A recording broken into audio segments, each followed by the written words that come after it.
धरती पर था, जहाँ से तिब्बत फ्रांस तुर्क ने अमूल्य ज्ञान का ग्रहण किया, जहाँ से तिब्बत फ्रांस तुर्क ने अमूल्य ज्ञान का ग्रहण किया।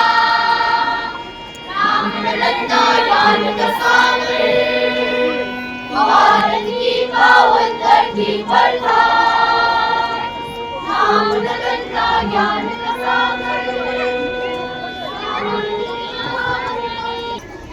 इतना विशाल महाविहार बाहर से इतना आकर्षक है, ना जाने अंदर से कितना आकर्षक होगा। आप कौन और कहाँ से आए? मेरा नाम खेमे संबोटा है, मुझे तिब्बत के राजा धर्मराज सोमसेन गंगोजी ने भेजा है। मैं यहाँ ज्ञान और शिक्षा के प्राप्ति हेतु महाविहार में प्रवेश करना चाहता हूँ। यह भारत का महान नालंदा विहार है, जहाँ शिक्षा के साथ साथ बौद्ध धर्म का ज्ञान भी दिया जाता है। यहाँ से कई ऋषि ने शिक्षा प्राप्त की है और आपको इस महान नालंदा विहार के अंदर जाने के लिए हमारे प्रश्नों के उत्तर देने होंगे। अवश्य। मेरे पहले प्रश्न का उत्तर दीजिए। पंडितों के 3 कार्य कौन कौन से हैं? प्रवचन देना, शास्त्र प्राप्त करना एवं शास्त्र प्रणयन करना। 2 प्रकार के ग्रंथ कौन कौन से हैं? धार्मिक ग्रंथ एवं नीति ग्रंथ। मेरे आखिरी प्रश्न का उत्तर दीजिए। 2 प्रकार के ज्ञान कौन कौन से हैं? यथा ज्ञान एवं यावज्य ज्ञान। आपने हमारे सभी प्रश्नों के सही उत्तर दिए। आप अंदर जा सकते हैं।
ज्ञान के साथ साथ जीवन के कई रहस्यों पर भी चर्चा होती है।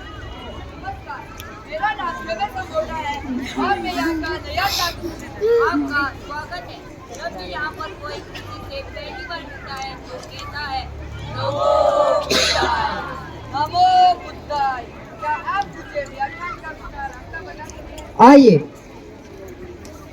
श्रेय पार्वती में किसे श्रेष्ठ कहा जाता है?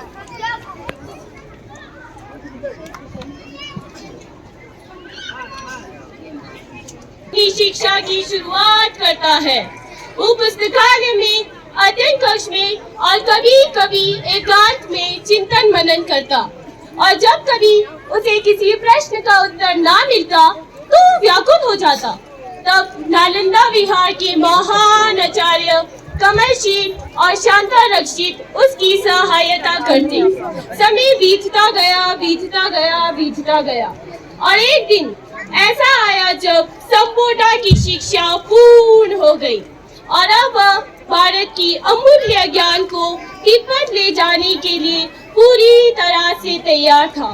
तिब्बत पहुंचने के बाद संबोटा अपनी क्षेत्रीय भाषा बोधी की लिपि बनाने में जुट गया और अपने राजा धर्मराज सोमसेन गंगपो के कहने पर उसने नालंदा विहार के संपूर्ण ज्ञान को उसी लिपि में पिरो कर रख दिया। नालंदा विहार के पुरातन ज्ञान के अनुवादकों के रूप में कुछ मुख्य नाम सामने आते हैं। अनुवादक चोगरोली गेचित, शरफ जुड़ने और इनके अलावा पूज्य लुत्सावा जी हैं, जिनके 19वें अवतार लॉचेन निक्चेन आज भी स्पीति के मुख्य मॉनेस्ट्री की गुम्फा में वास करते हैं।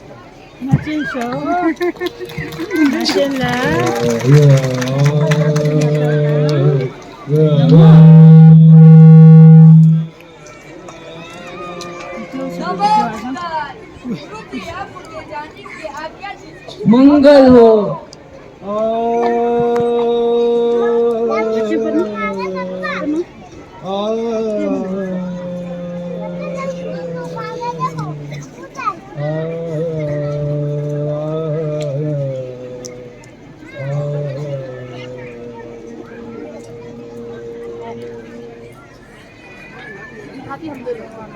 बहुत ही बृहद और विशाल है। अगर हम इसकी व्याख्या करें तो समय कम पड़ जाएगा। संबोधा द्वारा अमूल्य ज्ञान को तिब्बत ले जाने के बाद इतिहास के पन्नों में एक ऐसी काली रात आई जहां नालंदा विहार को पूरी तरह से नष्ट करने की कोशिशें की गई, पर वह कोशिशें नाकामयाब रही। परंतु जब कई विद्यार्थी सो रहे थे और कई ध्यान में लीन थे, वो भयानक रात नालंदा विहार के लिए विनाशकारी साबित हुई।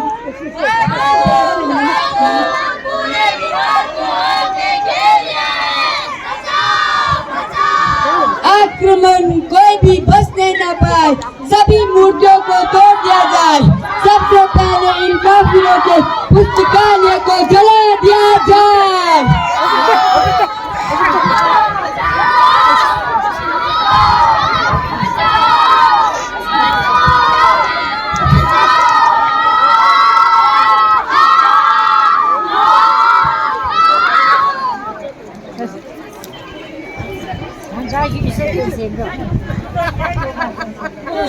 नालंदा विश्वविद्यालय जो दुनिया का सबसे बड़ा विश्वविद्यालय हुआ करता था, वह पूर्ण रूप से शांति का संदेश देने वाले भगवान महात्मा बुद्ध से प्रेरित था।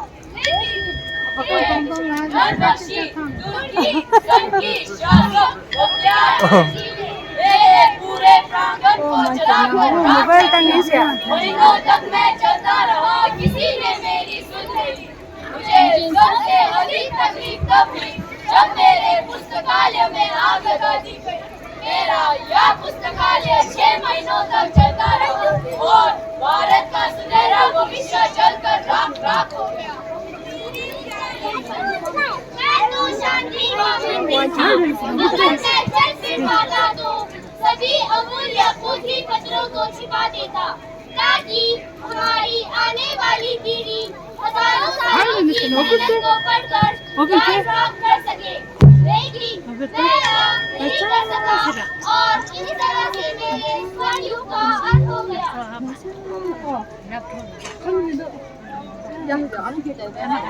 कड़ी में आपने वादे खाती और ज्ञान कैसे भारत से तिब्बत पहुंचा। समय कभी किसी के लिए रुकता नहीं, समय चलता रहता है, चलता रहता है, चलता रहता है। उसी कड़ी में आप क्या देखेंगे कि हमारे परम पूज्य दलाई लामा ने कैसे तिब्बत के लोगों के लिए कई कुर्बानियां दी और बाद में वही कुर्बानियां कैसे भारत के लिए फायदेमंद साबित हुई। समय चलता रहता है, चलता रहता है, चलता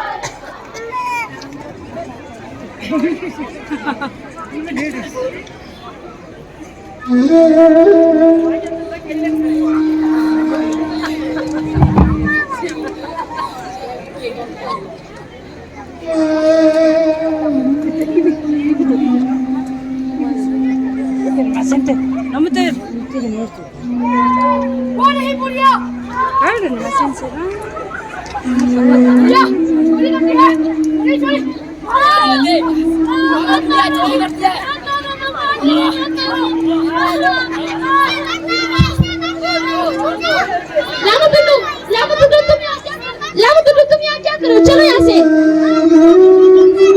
इसे छुआछूत की बीमारी, इसने हमारे साथ गांव से चोरी किए, इसने रोटी चोरी की। तुम चलो यहाँ से। रुको रुको।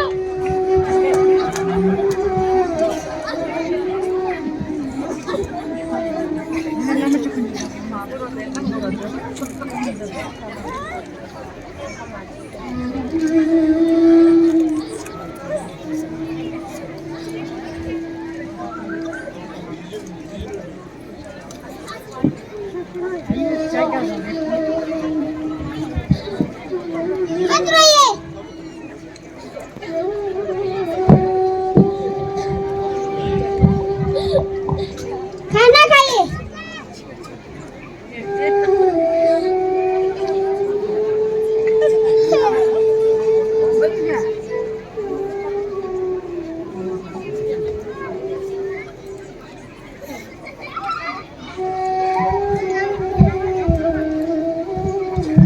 लामू धुंडू बचपन से ही दयावान और करुणामय था।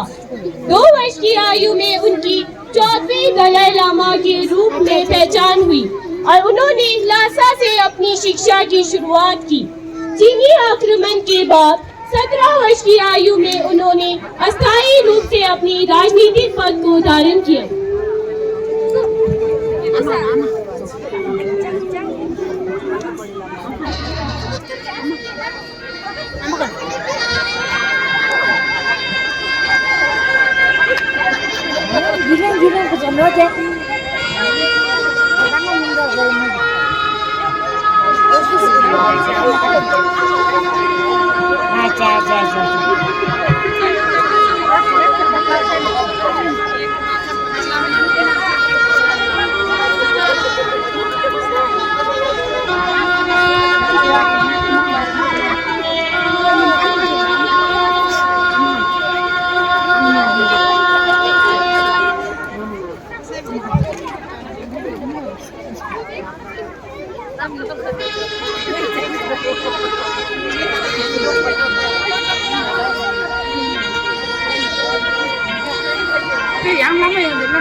बहुत खुशी होगी यदि आप हमारे होने वाले नाट्य समारोह में शामिल होगी।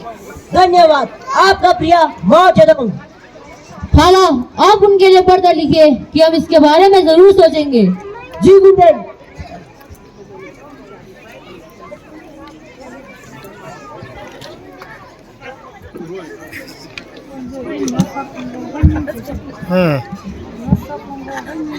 चला। चीनी हमारा तिब्बत छोड़ो, चीनी हमारा तिब्बत छोड़ो, चीनी हमारा तिब्बत छोड़ो, तिब्बत आजाद है, तिब्बत आजाद है, तिब्बत आजाद है, चीनी हमारा तिब्बत छोड़ो, तिब्बत आजाद है। जैसे कि आप लोग जानते हैं कि चीनियों ने हमारे कुंदन को अपने कैंप बुलाया है। ये चीनी भरोसे के लायक नहीं है, इसमें जरूर उनकी कोई चाल होगी। जितने गार्ड्स उनके साथ पहले जाते थे उतने गार्ड्स उनके साथ आज भी जाएंगे। कुंदन उन पे कितना भी भरोसा कर ले पर हम उन पे भरोसा नहीं कर सकते। हम कुंदन को चीनी कैंप नहीं जाने देंगे। चीनी लोग भरोसे के लायक नहीं हैं। हम नहीं हटेंगे यहाँ से, कोई नहीं हटेगा यहाँ से। हम नहीं हटेंगे यहाँ से। हाँ हम निकलते हैं, तुम कैसे हमें यहाँ से हटाते हो? हम नहीं हटेंगे यहाँ से, हम नहीं हटेंगे यहाँ से।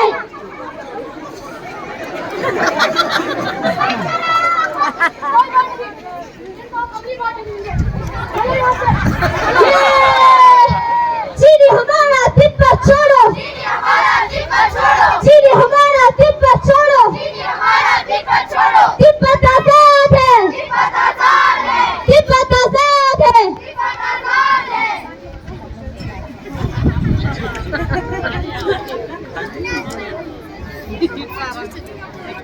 नहीं देंगे, नहीं जाने देंगे, नहीं जाने देंगे, हम कुंदन को चीनी कैंप नहीं जाने देंगे। नहीं जाने देंगे, नहीं जाने देंगे। दिन ये लोग आपको किसी भी हालत पर चीनी कैंप नहीं जाने देंगे। उनसे कहो कि अगर वो चाहते कि हम चीनी कैंप ना जाएं तो हम हरगिज़ नहीं जाएंगे। ये मेरा वादा है उनसे। जी गुंजन, गुंजन।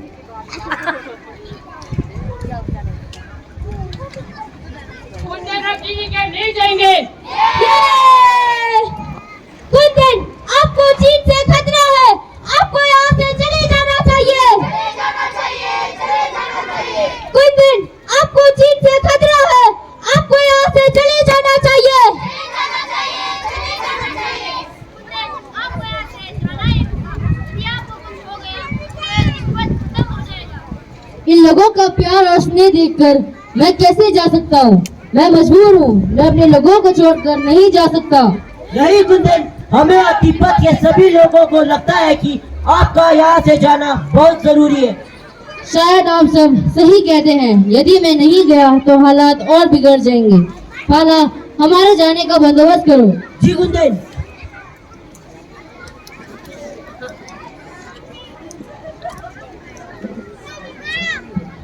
मैं कुछ कहना चाहता हूँ। आइए।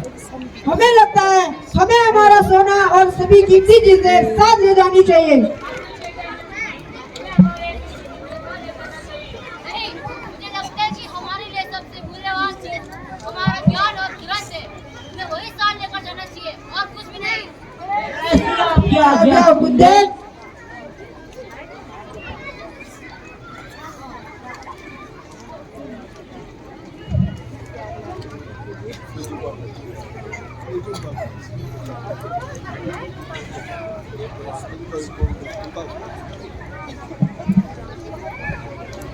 जल्दी कीजिए, जल्दी कीजिए, हमारे पास समय बहुत कम है।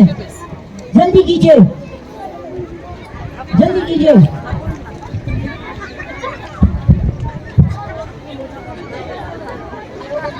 आप सब मेरे साथ आइए। जी भाला।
हाँ वही तो, उन्हें चीन से खतरा भी है, हमें मंत्रियों से पूछना होगा। मुझे तो लगता है चीनी उन्हें बंदी बना शांत रहिए, शांत रहिए, शांत रहिए, शांत रहिए, शांत रहिए, शांत रहिए, शांत रहिए। आप लोगों को ही मालूम है कि हमारे दलाई लामा कहाँ पर है? हमें तो लगता है इन्होंने हमारे दलाई लामा को छुपा कर रखा है। हाँ, इन्होंने हमारे दलाई लामा को शांत रहिए, शांत रहिए, शांत रहिए, शांत रहिए, शांत रहिए। वो जहाँ पर भी है सुरक्षित है, आप लोग चिंता मत कीजिए। हम कैसे माने कि वो सुरक्षित है? हम आपको सिर्फ आश्वासन दे सकते हैं, क्योंकि हो सकता है कि आप सभी के बीच कोई चीनी भी हो, इसलिए आप हमारे बात का विश्वास कीजिए। कोई भी भानी न पाए, इन्हें चारों तरफ से घेर लो। फट, फट। बताइए दलाई लामा कहाँ है? हमें नहीं मालूम। मैं फिर पूछता हूँ, दलाई लामा कहाँ है? हमें नहीं मालूम। अगर आपको नहीं मालूम तो इन मंत्रियों को जरूर मालूम होगा। बताइए दलाई लामा कहाँ है? मैं फिर पूछता हूँ, दलाई लामा कहाँ है? कहाँ है दलाई लामा? मैं आखिरी बार पूछता हूँ, दलाई लामा कहाँ है?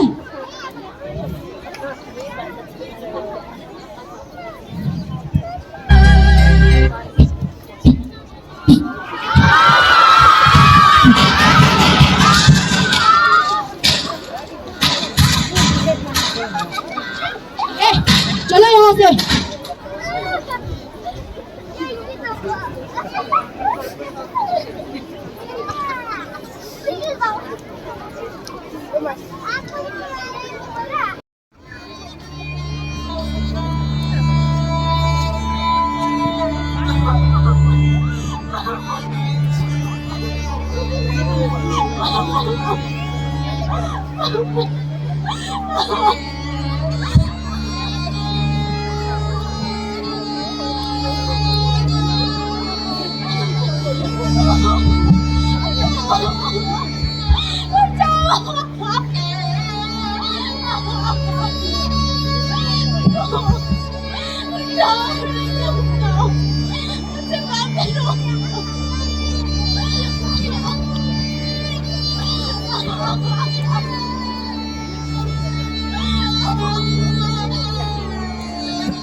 मुझसे बात करो।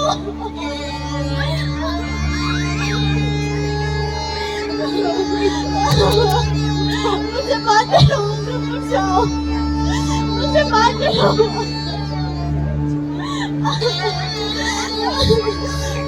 तुम्हें किताबें बहुत पसंद है ना, मैं तुम्हारे लिए किताबें लाऊंगी। तुम उठ जाओ, मुझसे बात करो।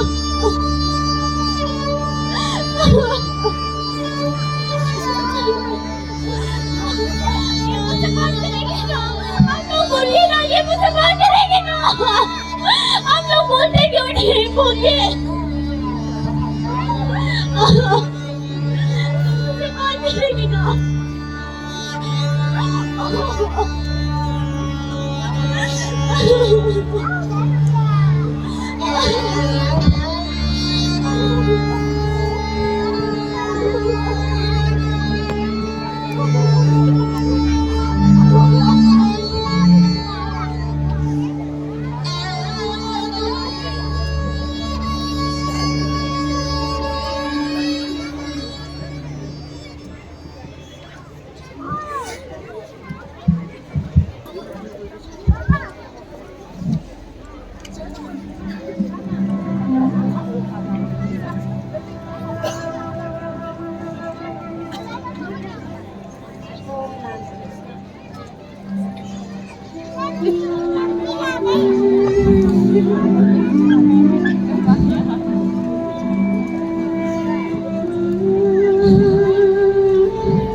जी भला। हम सबको थोड़ा थोड़ा बांध दो।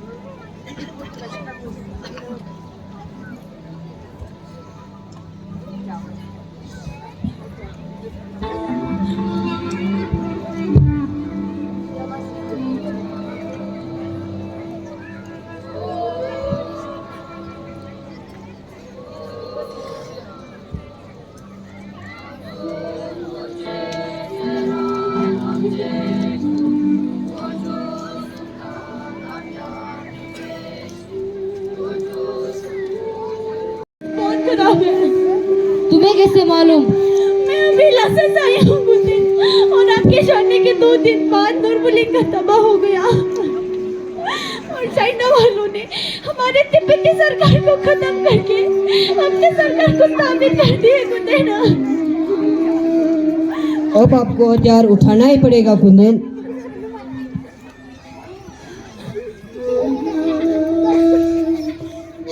नहीं, मैं नहीं कर सकता हूँ। मैंने ना ही कभी हिंसा का साथ दिया है और ना ही कभी दूंगा। मैं अहिंसावादी हूँ, शांति प्रिया हूँ। आप जाइए, हम कुछ करते हैं। कुंदन,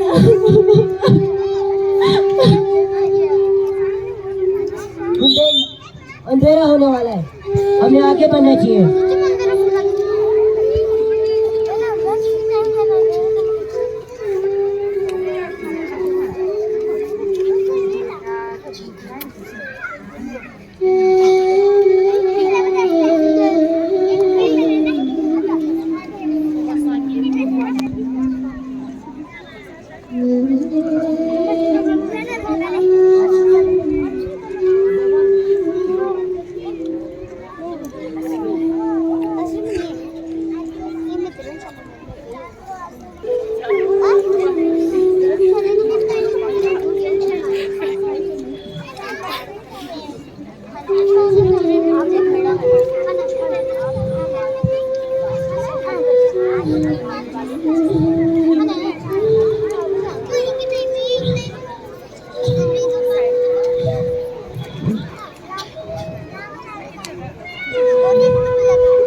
नदी आ गई, पानी पी लेते हैं।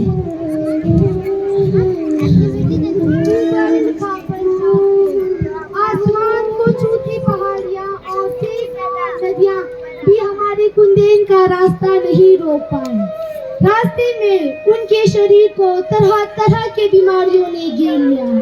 उनके पैर उनका साथ देने से इनकार कर रहे थे, पर कुंदेन उन 80,000 लोगों का हौसला नहीं तोड़ सकते थे जो उस कठिनाई भरे सफर में उनका साथ दे रहे थे। हमारे कुंदेन तो करुणामयी है, वो सिर्फ और सिर्फ दूसरों के लिए जिए हैं। कुंदेन अपने लोगों से प्यार करते हैं।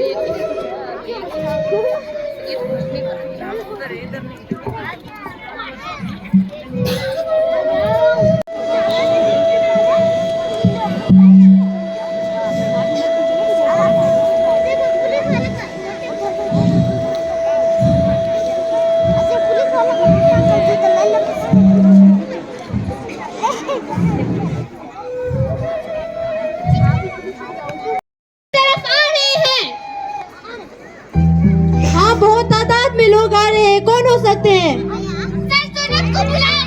सर, कुछ लोग हमारे बॉर्डर की तरफ आ रहे हैं। जरा मेरी दूरबीन लाना।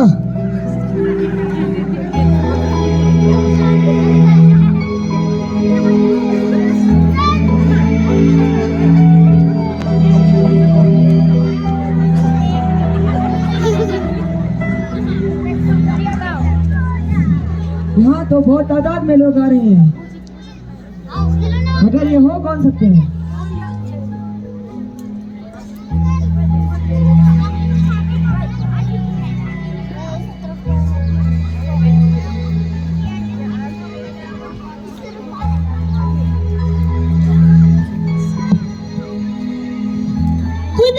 हिम्मत रखिए, हिंदुस्तानी बॉर्डर सामने दिखाई दे रहा है। ये तो दलाई लामा जी हैं, हम इन्हीं का तो इंतजार करे थे।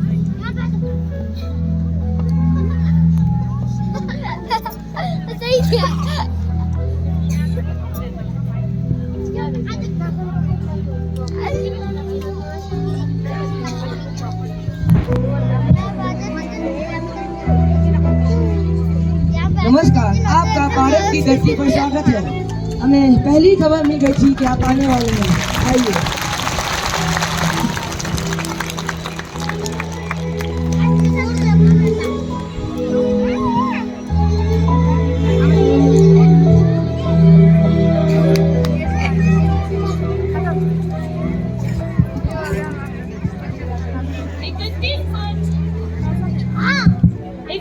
मार्च 1959 को दोपहर 2 बजे दलाई लामा ने अरुणाचल प्रदेश के तवांग जिले छुतुगमो से भारत की सीमा में प्रवेश किया।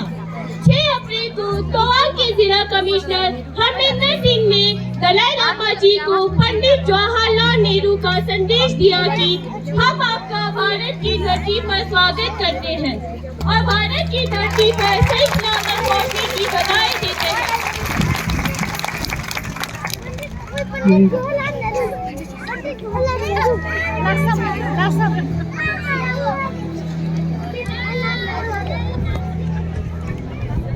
दलाई लामा जी आ चुके हैं। उन्हें अंदर बुलाइए।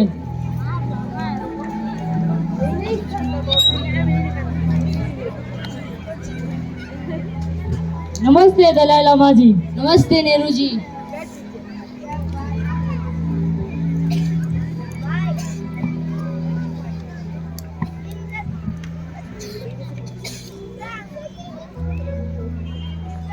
आइए बैठिए।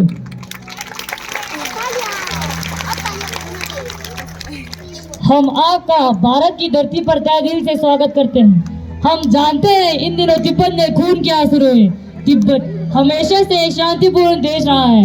आप और आपके लोग हमारे मेहमान हैं और हम चाहते हैं कि आपके लोग भारत की धरती पर रहकर तिब्बती शिक्षा और पद्धति के साथ भारत की शिक्षा को भी अपनाएं और यही रहकर अपने जीवन यापन की शुरुआत करें। हम अपने और अपने देशवासियों की तरफ से भारत की पावन धरती को नमन करते हैं, जहां हमारे भगवान गौतम बुद्ध जी को ज्ञान प्राप्त हुआ था। साथ में हम आपका भी तहे दिल से धन्यवाद करते हैं कि आपने हमें उसी पावन धरती पर रहने की अनुमति दी। ये वो धरती है जहां से तिब्बत ने अहिंसा, करुणा और दया का ज्ञान ग्रहण किया। आपका बाहर इंतजार कर रहे हैं। चलिए दलाई लामा जी।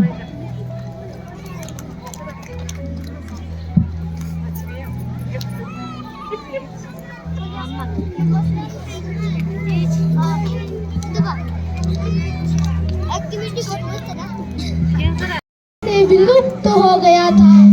कई परेशानियों के बावजूद दलाई लामा उस ज्ञान को तिब्बत से भारत लाए। सदियों पहले भारत को अपने पुरातन ज्ञान और शिक्षा की वजह से विश्व गुरु कहा जाता था। The great 14th Dalai Lama उसी निर्मल नालंदा ज्ञान को पुनर्जीवित करने की अभिलाषा रखते हुए भारतीय मनोविज्ञान, मतिशोधन, माध्यमिक और प्रामाणिक सिद्धांतों के साथ साथ secular ethics in modern education के नाम से भारत और दुनिया भर के कई स्कूलों और विश्वविद्यालयों में प्रचलित कर रहे हैं और भारत को फिर से ज्ञान के सागर के रूप में प्रसिद्धि दिला रहे हैं। आज उनके एजुकेशन करिकुलम को अमेरिका, लंदन जैसे बड़े बड़े देशों में पढ़ाया जाता है। इस करिकुलम का मुख्य उद्देश्य करुणा, दया और अहिंसा है। इसीलिए एक भारतीय होने के नाते हम भारत सरकार से विनती करते हैं कि नोबेल पुरस्कार सम्मानित 4वें दलाई लामा को भारत रत्न भी दिया जाए। यदि आपको लगता है कि हमारी ये मांग उचित है तो आप सभी इस मुहिम में हमारा साथ दीजिए।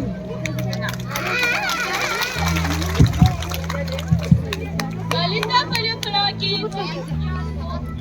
जीवित करने के लिए बोटी भाषा का बहुत बड़ा योगदान है। इसलिए हम भारत सरकार से आग्रह करते जानते हैं कि बोटी भाषा को भी भारतीय संविधान के 8वें अनुसूची में शामिल किया जाए। यदि आपको लगता है कि हमारी ये दोनों मांगे उचित है, तो आप सभी अपने दोनों हाथ खड़ा करके ताली बजाकर सहमति दीजिए। धन्यवाद।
She did